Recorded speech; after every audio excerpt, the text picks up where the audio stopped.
आज इंडिया गठबंधन से संबंधित सभी घटक दलों के पदाधिकारियों, उनके संगठन के नेताओं के साथ समाजवादी पार्टी के पदाधिकारियों और संगठन के नेताओं की बैठक थी।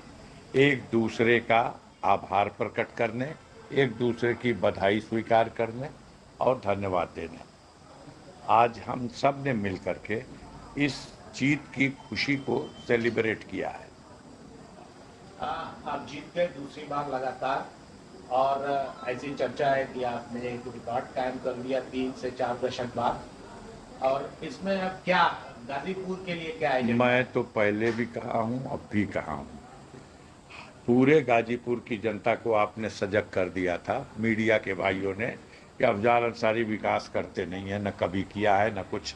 कहीं एक पत्थर दिखा नहीं सकते। कई लोगों ने तो यहाँ तक कह दिया कि अगर एक पत्थर दिखा देगा कोई तो हम राजनीति छोड़ देंगे, बड़े बड़े महान नेताओं ने। अब बहरहाल आगे क्या है, दो कंडीशन थी, सरकार बनने की कंडीशन और दूसरा एक विपक्ष के सांसद की भूमिका। जो भी मेरे पास संसाधन, देखिए आप सीधी सी बात, बस सीधे इस पे मत आइए कि एक दिन में कोई चमत्कार कर देगा। चमत्कार 10 साल में मोदी नहीं कर सके। चमत्कार 10 साल, 7.5 साल हो रहा है, योगी नहीं कर सके। समस्याओं का समाधान, यही तो अपेक्षा होती है। क्या कर सके? जो था उसको भी बर्बाद कर दिया। तो गाजीपुर के हमने लिए कम कुछ से सोचा कम है? इतनी गारंटी देंगे कि जो है उसे बर्बाद नहीं करूंगा। गाजीपुर में उसे तो उपलब्धि, अभी 194 किलोमीटर सड़क मेरी, जो इस 1 साल में मुझे जो विवाद में ले लिया गया था, जिसके चलते वो स्वीकृत होने के बाद भी न टेंडर हो सका न काम शुरू हो चुका। ये 194 किलोमीटर की बात कर रहा हूँ। मेरी पहली प्राथमिकता होगी कि जल्द से जल्द उसे मैं शुरू कर दूं। आप नहीं नोटिस लेते, या लोग जो बीजेपी से जुड़े हुए लोग हैं, यही सवाल का सबसे बड़ा मुद्दा होता था। अफजाल ने क्या किया? अफजाल ने गंगा पे पुल को एक दिखा करके, कितनी बार ये सवाल करोगे? अफजाल गाजीपुर के गरीबों की मान सम्मान की रक्षा के सवाल पर 24 घंटा खड़ा है। अफजाल अपने सीमित संसाधन के माध्यम से बिना एक पैसा कमीशन खाए जो कुछ विकास हो सकता है, छोटे छोटे गांवों में, अंधेरी बस्तियों में सोलर लाइट लगवाया, हाई लाइट लगवाया, हमने हैंडपाइप के साधन दिए हैं। जब भारत सरकार ने 5 वर्ष हो गया, एक भी गांव में एक हैंड पंप के लिए बजट नहीं दिया, तब सांसद निधि के बजट से गाजीपुर में 350 हैंड पंप इस दौरान जब बंद हो गया है, मैंने लगवाने का काम किया।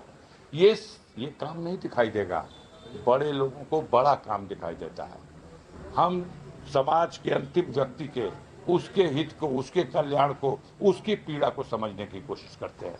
छोटी छोटी गांवों में आरसीसी रोड बनवाया है, नालियां बनवाई, बड़े बड़े 14-14 किलोमीटर की पीएमजीएसवाई की पक्की सड़क बनवाया है। बेहयाई है, अब जान ने काम क्या किया?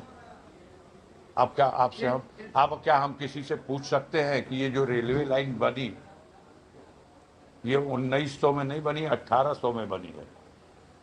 जब अभी भारत आजाद भी नहीं हुआ था, तब ब्रिटिश हुकूमत ने बना दी। रंग रोगन चूनाकली करा देना विकास नहीं है।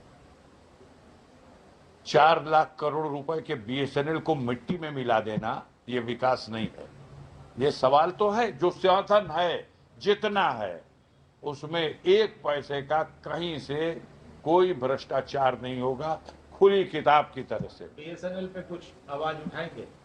हमें मिले बीएसएनएल के कर्मचारी, मैं एक दिन के लिए दिल्ली में गया था, उन्होंने कहा सर आप लोग नए जीत के आए। हम ही नहीं, हर संसद सदस्यों से मिल रहे थे और कह रहे सर आप लोग जीत के आए हैं, आप कहिए सरकार से कि फिर कुछ पैसा लगा दे और बीएसएनएल को बचा ले। कैसे बचेगा भाई? कितनी बड़ी गद्दारी है। जो सरकार की चीज है, सरकार की संपत्ति है, उसको तरजीह नहीं दी गई एक प्राइवेट संस्था को बुलंदी देने के लिए। इतना बड़ा भ्रष्टाचार। इस कहानी को तो अब 240 पे सिमट गया मामला। अगर सत्ता से लोग बाहर होते तो देखते क्या असर होता। एक सवाल उठता है साधु जी कि आप लगातार दूसरी बार सांसद हैं, तो अब विकास के लिए आपको नई चीजें नहीं खोजना, आप गाजीपुर नहीं, की बदहाली से आप वाकिफ हैं, तो जो परियोजनाएं रुकी हुई हैं, देखिए क्या उसके देखिए ऊपर काम देखिए होगा? कोई परियोजनाएं रुकी जो हैं वो प्राथमिकता पर पूरी की जाएं, और अधूरा मत कहिया कीजिए, बड़ी गलतफहमियां फैलती है। ये सिर्फ गाजीपुर के लोग आपका समाचार नहीं देखते। आप दूसरी बार सांसद हैं, मैं तीसरी बार सांसद हूं। आप किस पैमाने से दूसरी बार कहते हैं? मैं 14वीं लोकसभा में था, 17वीं लोकसभा में था, अब 18वीं लोकसभा के लिए गाजीपुर की जनता ने चुना है। मुझे गाजीपुर की सारी जमीनी हकीकत मालूम है। गाजीपुर का इतिहास, भूगोल हमसे ज्यादा कौन जानता है। इसी मिट्टी में पला, पैदा हुआ, और इसी मिट्टी में आज मेरी कर्मभूमि भी है। तो यहाँ की कौन सी समस्या नहीं जानता है। अब वो समस्याएं, उस समस्या का मैं क्या करूं? हमीद सेतु बनाया नहीं मोदी सरकार ने, लेकिन हमीद सेतु, उसका वॉशर खराब हो गया मोदी सरकार में। अब हम इस समस्या क्या करें? उसका गुजरात से आएगा ठेकेदार उसका वॉशर लगाने, उत्तर प्रदेश में ठेकेदार नहीं, इसका गुजरात से आएगा ठेकेदार। ये उत्तर प्रदेश में क्यों नहीं है? कहाँ है तो बता दीजिए। बनारस में जो ओवर ब्रिज बन रहा था, उस ओवर ब्रिज का जो गिर गया उसका पिलर, आज की डेट में मैं चुनौती से कहता हूं देश की मीडिया को, बता दो कौन ठेकेदार था। ठेकेदार ही नहीं उत्तर गुजरात से आएगा, उसका नाम भी किसी को पता नहीं होगा। बनारस में हादसे में मरे लोग, एफआईआर हुई, और सालों बीत गए, आज तक ये भी नहीं पता चल सका कि उस पिलर को, उस रोड को, उस ओवर ब्रिज को बनाने वाला ठेकेदार कौन था। अजीब अजीब विचित्र घटनाएं, इसके बारे में क्या कहा जाए।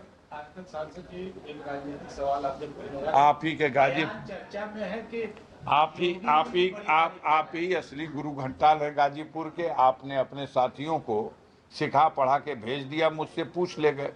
उन्होंने कुछ सवाल किया, मैंने भी जवाब दिया।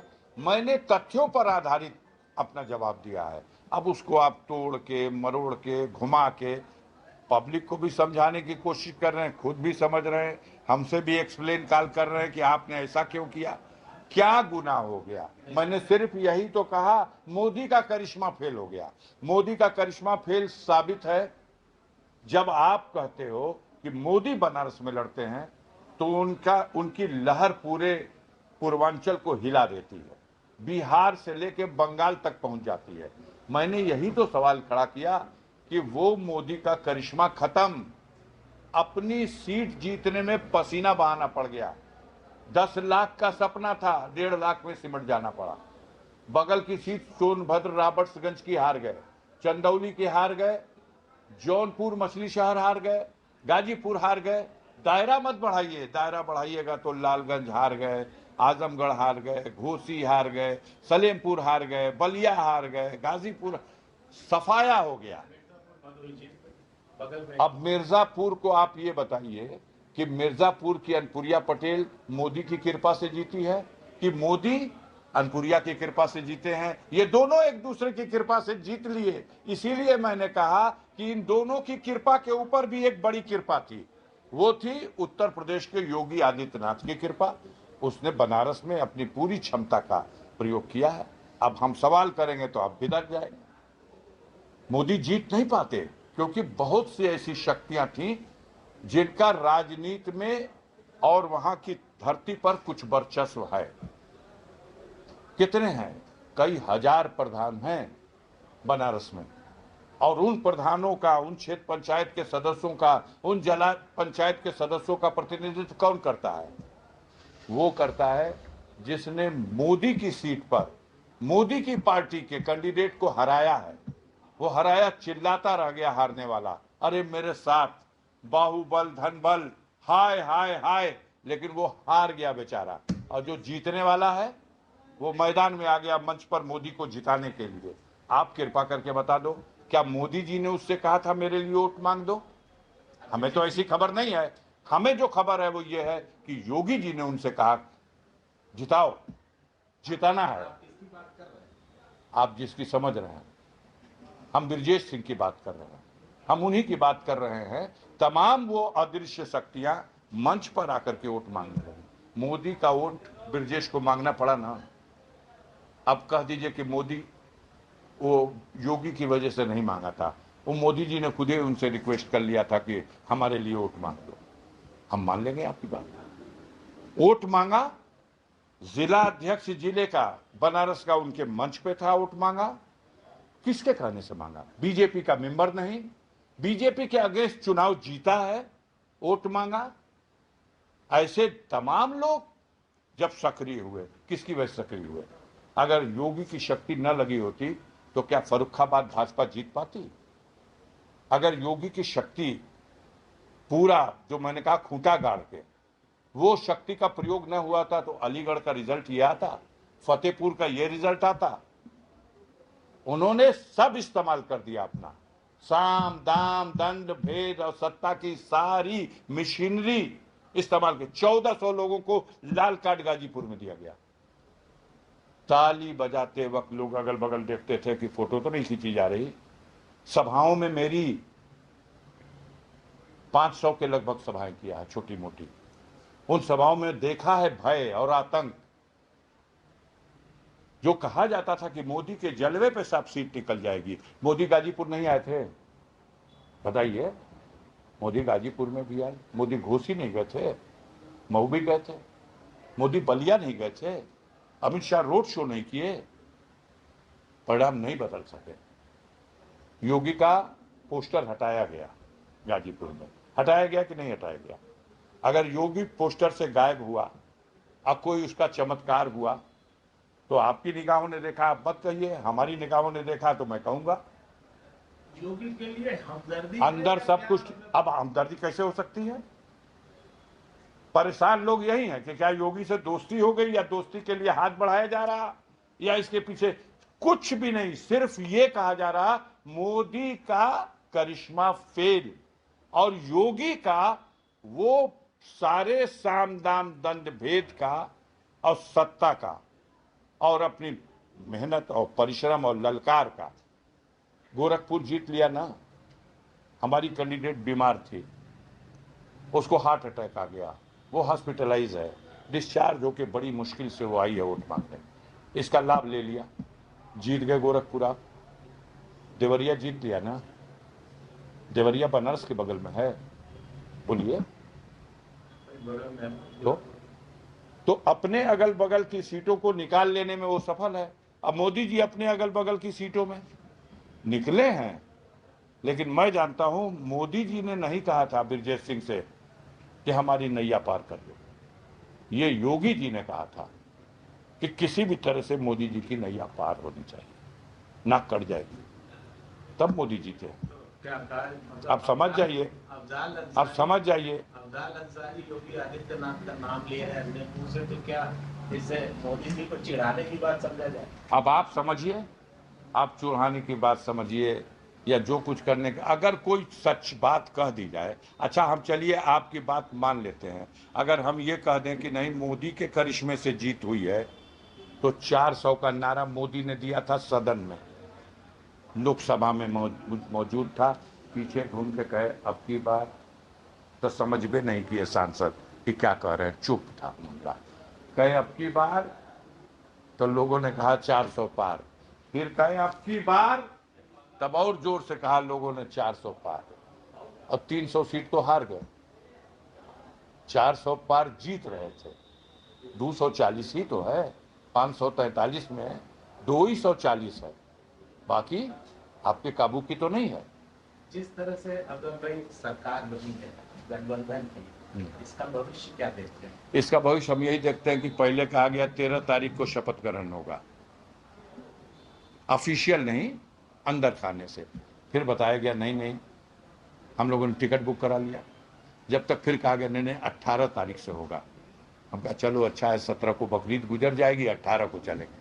18 का बुकिंग हो गई। अब कहा गया 24 तारीख को होगा। कुछ तो अंदर गड़बड़ है, आप नहीं देख पा रहे हो।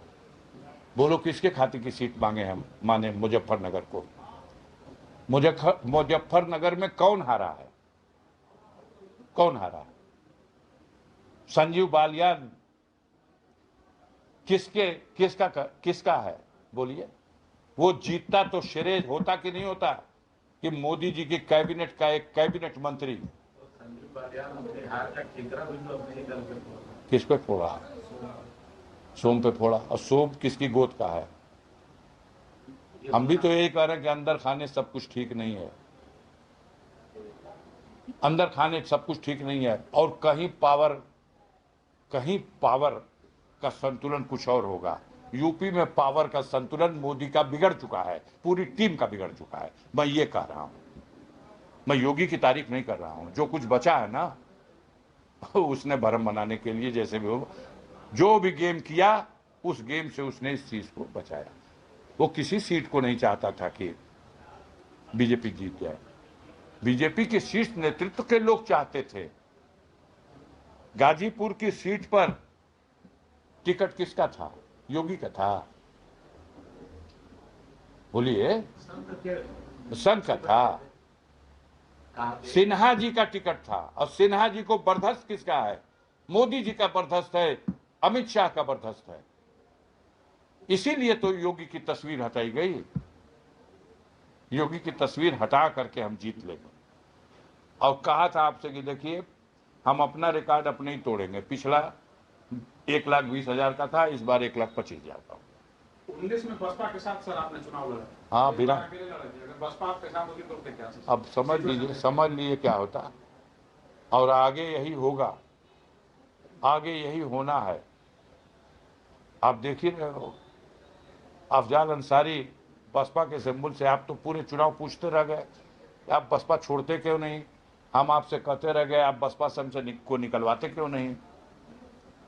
बसपा हमको छोड़ना नहीं चाहती, और हम बसपा को भी, और बसपा नेतृत्व को भी हम अभी उम्मीद हमने नहीं छोड़ी है, उम्मीद नहीं छोड़ी है। आने वाले दिनों में दिखाई देगा, लोगों को दिखाई देगा। विधानसभा में साथ रहने की उम्मीद है। हम पूरी उम्मीद करेंगे। समाज ने तय कर लिया है, समाज ने तय कर लिया है। नेतृत्व को समाज की बात स्वीकार करनी पड़ेगी, और नहीं तो वैसे ही पिछली बार बिना स्वीकार किए 403 में 1 सीट पे है, बिना स्वीकार किए 80 सीट में 0 सीट पे है। तो ये तो जिन बस्तियों में गाजीपुर में वोट पड़ा आपसे छुपा है।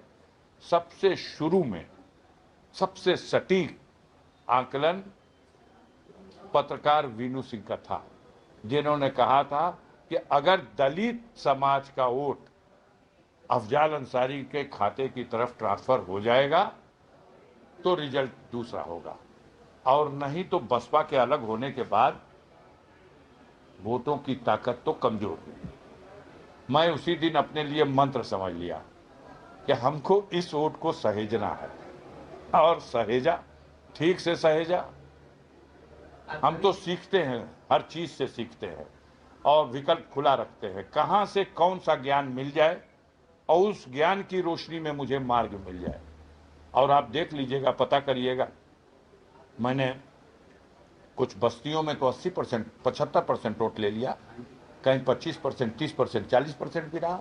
ऑन दी होल गणना करेंगे तो आधे से कम नहीं है, लगभग। अफजल भाई, अब्बास अंसारी आए थे 3 दिन की पहले जी, क्या कार्यक्रम रहा शॉर्ट में? देखिए, माननीय सर्वोच्च न्यायालय ने अब्बास अंसारी को पेरोल दिया था 3 दिन की। उसके पीछे की कहानी यह है कि जब उनके पिता मुख्तार अंसारी साहब का जिस तरह की परिस्थितियों में निधन हुआ, और उसके बाद अब्बास अंसारी के तरफ से सुप्रीम कोर्ट में गुहार लगाई गई कि हमें अपने पिता की मिट्टी में शामिल होने की अनुमति दी जाए, लेकिन शायद छुट्टी थी और शायद रात में 11 बजे सुनने के लिए कहा गया, लेकिन 11 बजे रात में फिर सुनवाई नहीं हो पाई, और मिट्टी तो उसी दिन होती है, हो गई वो खत्म हो गया समय। बाद में माननीय सर्वोच्च न्यायालय से फिर आग्रह किया गया कि हम मिट्टी में नहीं शामिल हो सके, हम उनके फातिहे में तो शामिल हो जाएं। तो मानवता को दरकिनार करके हमारे प्रशासनिक मिशनरी के लोगों ने 3 दिन का पेरोल था, 1 दिन तो घर जाने दिया, जेल में ही रखा और घर जाने दिया। ऑर्डर में ये था कि उनको कासगंज से लाया जाए, उनके घर पहुंचाया जाए और घर में आपसे उसमें भाग लेने के बाद रात्रि विश्राम जेल में कराया जाए और फिर नेक्स्ट डे और उसके नेक्स्ट डे उनको उनके परिजनों से मिलने दिया जाए। इन लोगों ने पहले लाके जेल में डाल दिया और फिर यहाँ की जेल से निकाल के ले गए और वहाँ जहाँ सब कुछ किया, कैसे किया छोड़िए, वापस लाके फिर जेल में।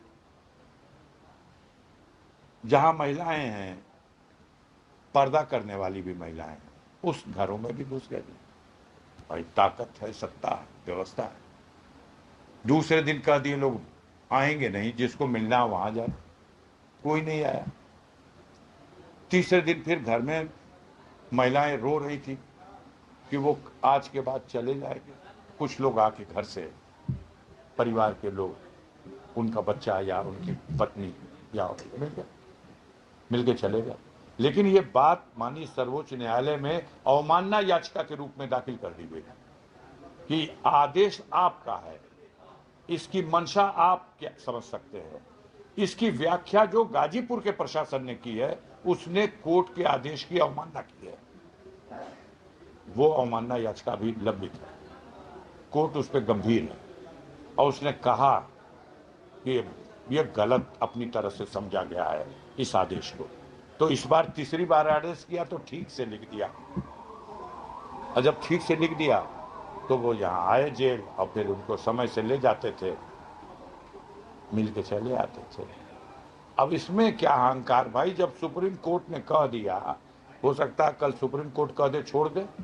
अब आज ही एक आदेश गया है, आप पढ़ लीजिए, आज ही एक आदेश गया है कि इस केस के अलावा और कोई मुकदमा ना हो तो आज ही रिहा कर दो। हालांकि और मुकदमा है, वो तो रिहा नहीं होंगे, लेकिन उनका ड्राइवर जो बंद है वो आज ही रिहा हो जाएगा। हम अभी दिखा देते हैं आपको। तो वहाँ जेल वाला कांड है उसमें जिसमें गैंगस्टर लगाया गया था, मिलने गई थी। हाँ, वो गैंगस्टर ही पूरा ध्वस्त कर का गलत।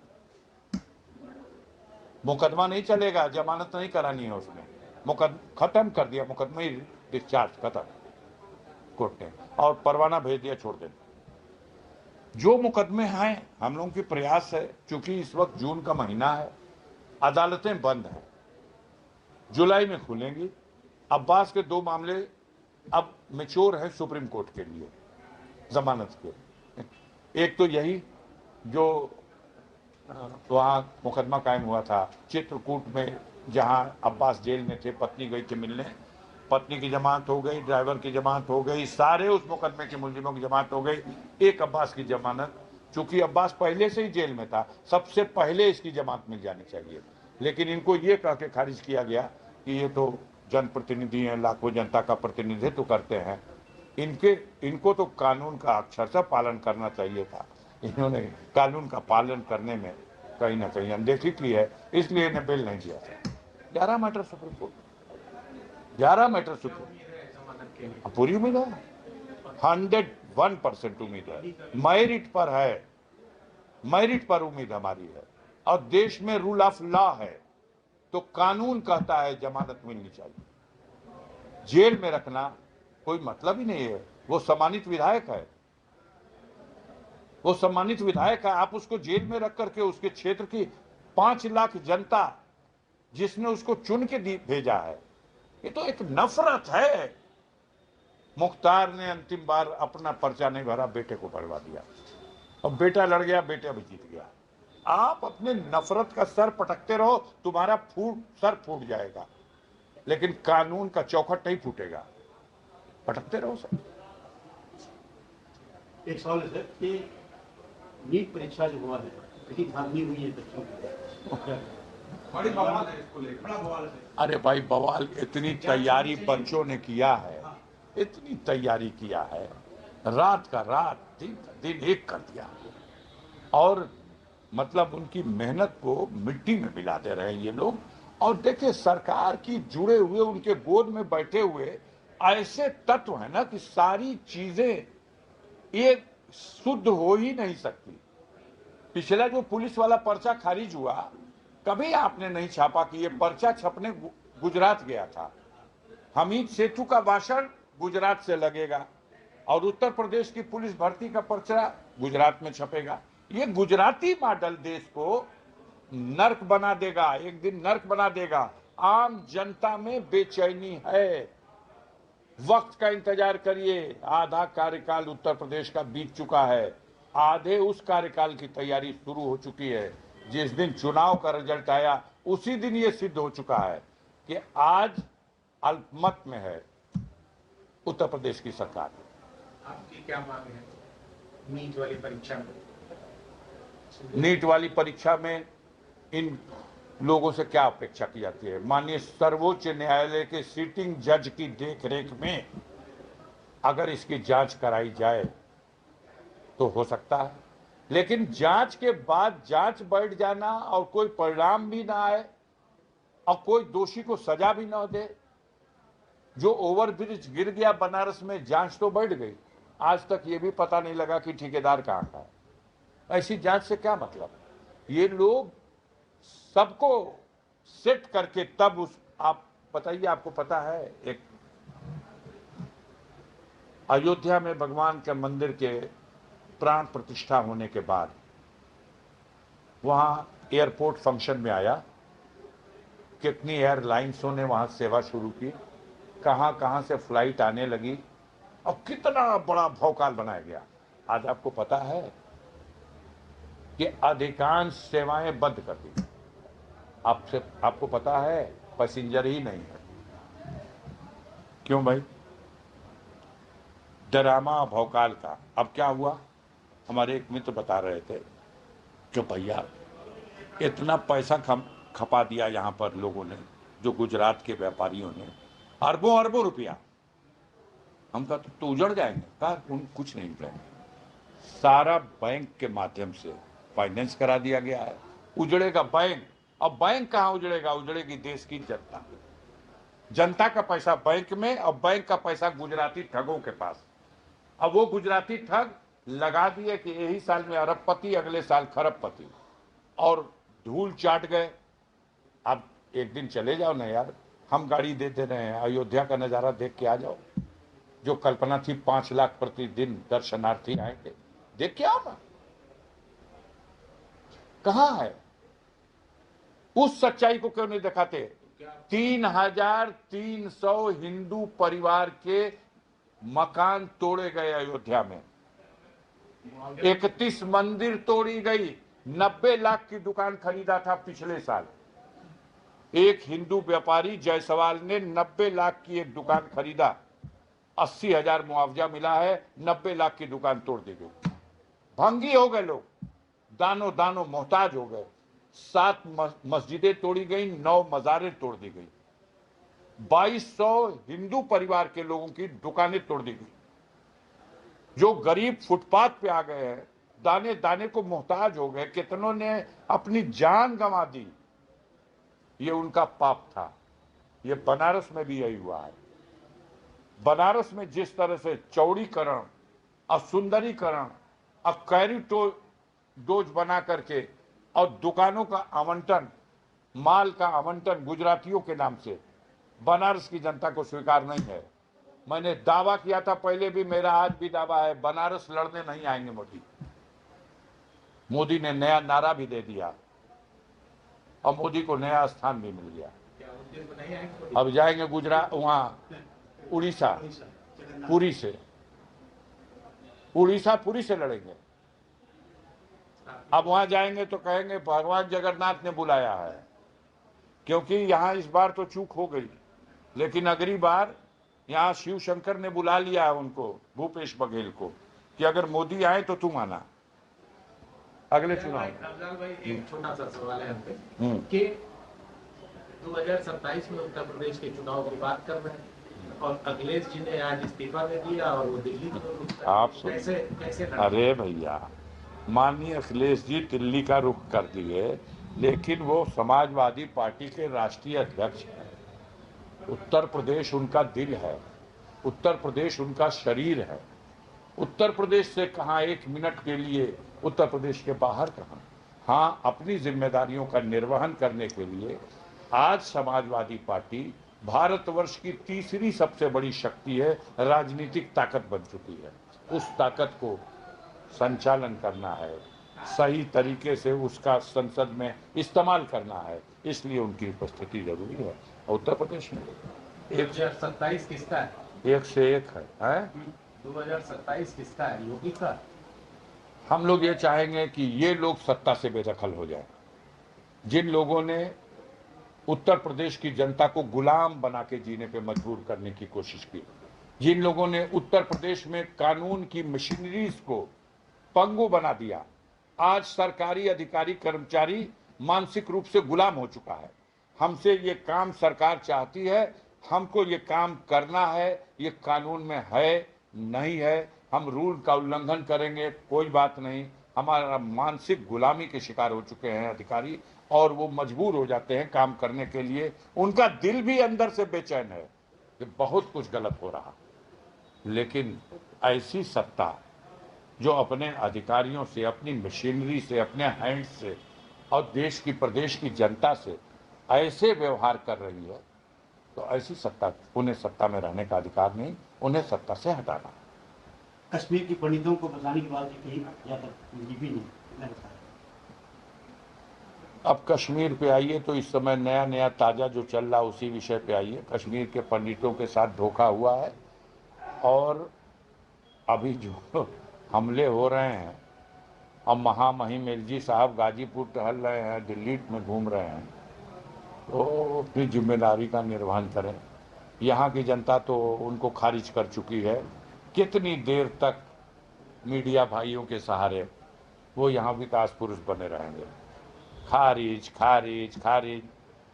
वो सोना छू देंगे तो पीतल हो जाएगा, पीतल। और अफजाल अंसारी मट्टी भी छू देगा तो सोना हो जाएगा। गाजीपुर की जनता ने साबित कर दिया।